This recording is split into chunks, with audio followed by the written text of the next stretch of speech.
Hey everybody, I'm Stuart Ryan, welcome to the channel. One of the great things about a 1-4-5 blues is that you can sit on a minor or major pentatonic scale all the way through, and there's not that much that can go wrong. But if you start playing over gospel blues or jazz blues, you'll find yourself playing over longer chord progressions and longer turnarounds. So in this video, I'm going to show you how to do that without getting lost. Let's take a look at the chords you're going to be soloing over. We're in 6/8 time here, so the feel is 1, 2, 3, 4, 5, 6, or 1 and a, 2 and a. And we have 2 bars on a C major, followed by 2 bars of E major, or E7, 2 bars of F major, and then 2 bars of F minor. And then in the B section, there's a long turnaround. It goes from a C to an A7, to a D7, G7, and then C major, or C7, F7, back to C, and then finally the 5 chord G.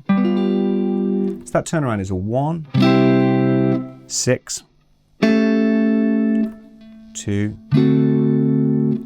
5, and then 1, 4, back to 1, and then finally 5 to 1.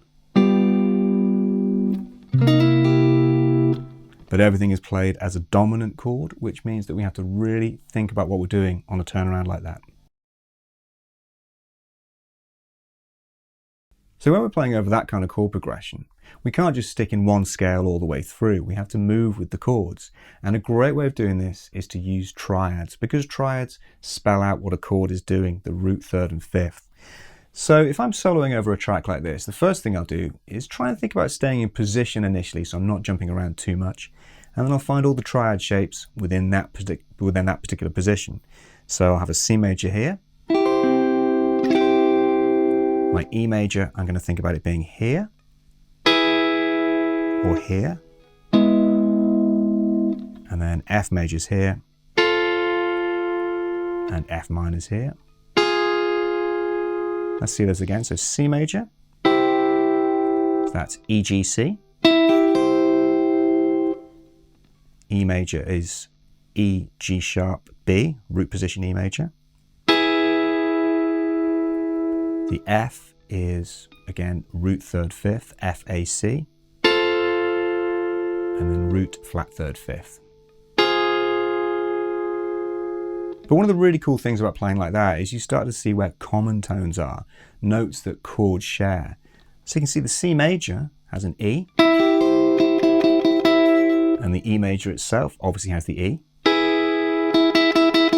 So that one note can be a really good hinge for them to bind together those two chords without even really having to think about things too much. Let's take a look at how I start. So I start with some classic blues phrasing, blues licks in there. I'm going to use my fingers for this solo just because that's a tone and an attack thing. I like playing that way, but you can use a pick for everything and you'll get very similar results. So the first phrase starts here. And that's just the C major pentatonic scale, classic blues opening lick.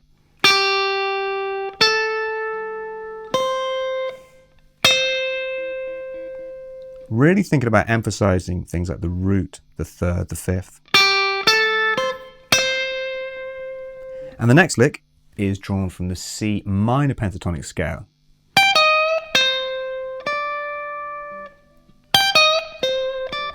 Put them both together.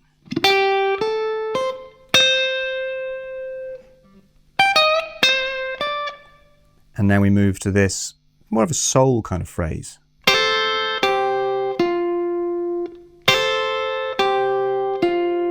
And that's an index finger bar at the 8th fret of the B and the E strings with that fast hammer on to the 10th fret of the B string.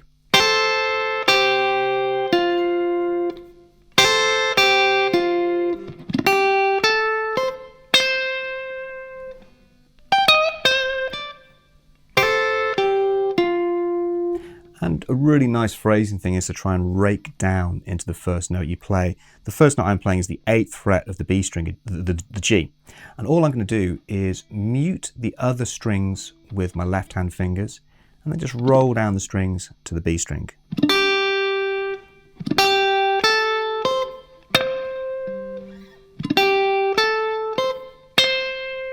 And you hear that makes that first note jump out so much more. If I just play it on its own.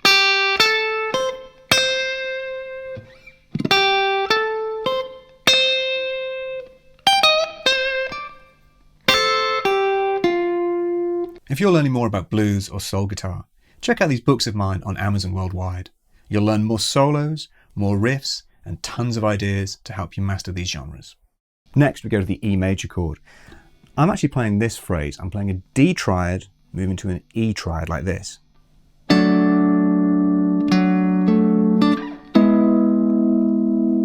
And that's called superimposing triads, D over an E, because the notes in the D major triad, which is F sharp, A and D, give me a load of colour when played over the E major triad. You're getting the 9th, 11th and flat 7th played over an E. And then we play that R and B, that soul lick again. And then when we get to the F chord, thinking about this F triad here, we can play that soul lick again.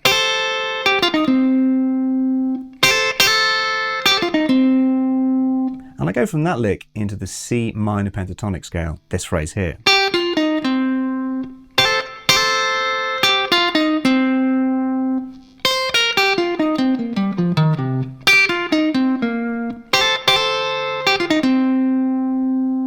So I'm opening that phrase thinking about the F major triad shape and then going to a C minor pentatonic lick.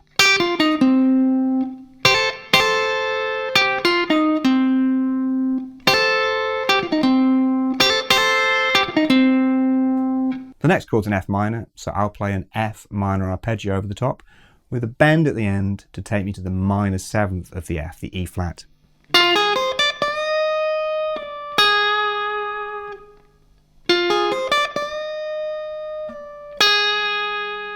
And then I land on the minor 3rd of the F, the A flat, which is within the triad shape.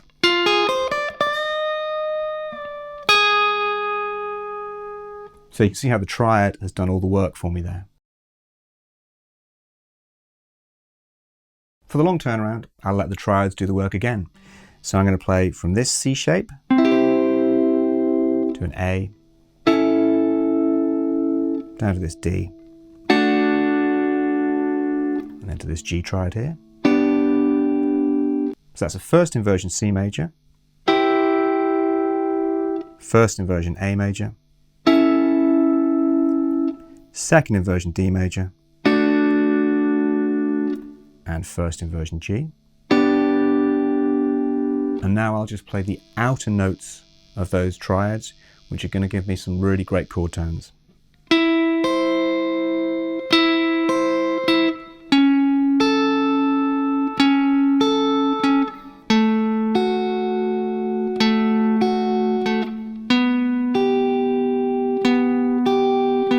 So playing like that, I'm getting the 3rd of C to the root of C, E to C.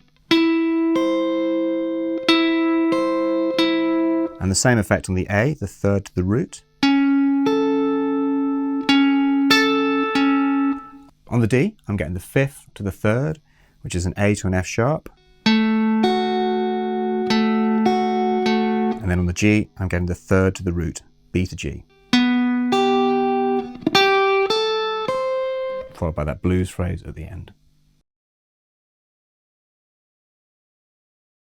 The next two chords are just a C7 to an F7.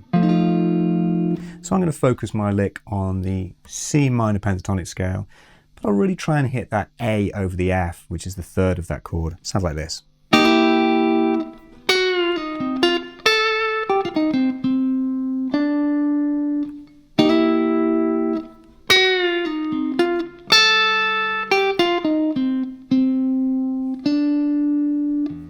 watch out for the pre-bend on the 10th fret of the G string there over the C chord. That takes us into the blues scale. But we have to make sure that pre-bend is bent up a semitone from an F to an F sharp and pitched before we play it.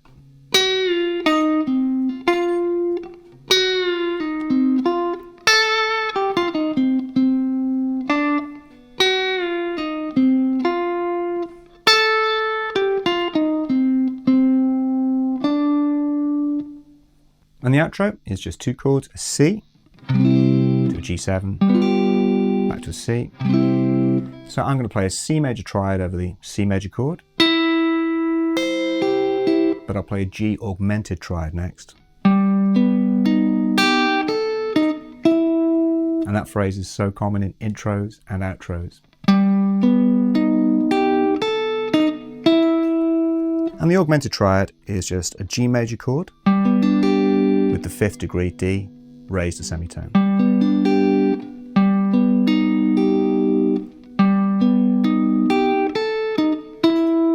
But it gives you that really cool tension and release. Thanks for watching, everybody. I hope that's helped. Let me know any questions or comments you have below, and I'll do my best to help. Take care. I'll see you again soon.